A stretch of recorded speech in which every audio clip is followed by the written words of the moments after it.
आपण पाहत आहात ती बालाजी।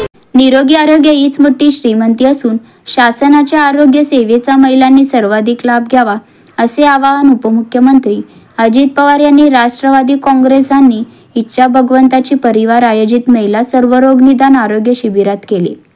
शिबिराच्या कार्यक्रमास अजित पवार यांच्या आगमन होताच जेसीबी क्रेनद्वारे भला मोठ्या पुष्पहार घालून व गुलाब पाकळ्यांचे वर्षाव करीत अलगी ढोल ताशेच्या निनादामध्ये स्वागत करण्यात आले।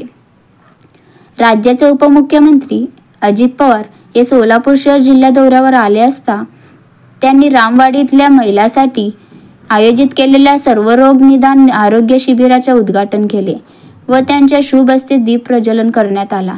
कार्यक्रमाचे अध्यक्ष राष्ट्रवादी काँग्रेस पक्षाचे प्रदेशाध्यक्ष खासदार सुनील तटकरे, कार्यक्रमाच्या प्रमुख उपस्थितीमध्ये राष्ट्रवादी पक्षाच्या महिला प्रदेशाध्यक्ष तथा महिला आयोगाच्या अध्यक्षा सौ रुपाली चाकणकर, सोलापूर महानगरपालिकेचे आयुक्त सौ शीतल तेली उगले मॅडम, इच्छा भगवंताची परिवारांचे संस्थापक अध्यक्ष लक्ष्मण मामा जाधव, आमदार यशवंत तात्या माने, आमदार संजय मामा शिंदे, राष्ट्रवादीचे जिल्हाध्यक्ष माजी आमदार दीपक आबा साळुंके पाटील, माजी आमदार राजन पाटील, राष्ट्रवादी युवक प्रदेशाध्यक्ष सूरज चव्हाण, महिला निरीक्षक सौ रुपाली पांढरे, पश्चिम महाराष्ट्र युवती अध्यक्ष सोनाली गाडे, चेअरमन कल्याणराव काळे, माळशिरसचे जिल्हा नियोजन समिती सदस्य सुरेश आबा पालवे, पंढरपूरचे श्रीकांत शिंदे, सौ रुक्मिणी जाधव, ज्येष्ठ नेते हेमंत चौधरी, आनंद मुस्तारे, महेश निकंबे यांची प्रमुख उपस्थिती होती।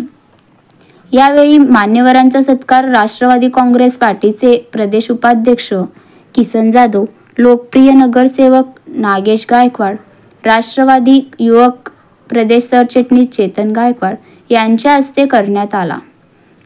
आरोग्य शिबिरांच्या उद्घाटन प्रसंगी उपमुख्यमंत्री अजित पवार यांनी विविध मुद्द्यावर भाष्य करताना महिलांचे आरोग्य निरोगी राहण्यासाठी राज्य शासन पुढाकार घेत असून महिलांनी या सेवेचा लाभ घ्यावा। पैशाच्या श्रीमंतीपेक्षा निरोगी आरोग्य हीच मोठी श्रीमंती असल्याचेही त्यांनी यावेळी सांगितले। त्यानंतर राज्य महिला आयोगाचे अध्यक्ष रुपाली चाकणकर यांनी देखील आपले मनोगत व्यक्त करताना महिलांनी आपल्या आरोग्याकडे लक्ष द्यावे असे आवाहन केले। तत्पूर्वी उपमुख्यमंत्री अजित पवार यांच्या हस्ते प्रतिनिधी स्वरूपात 5 ज्येष्ठ महिलांना साड्या तसेच आरोग्य किट देण्यात करण्यात आले। कार्यक्रम यशस्वी पार पाडण्यासाठी राष्ट्रवादी काँग्रेस पक्षाचे कार्यकर्ते, इच्छा भगवंताची परिवारातील सभासद परिश्रम घेतले। यावेळी रामवाडी परिसरातील महिला तसेच नागरिक उपस्थित होते।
आपण पाहत आहात ती बालाजी।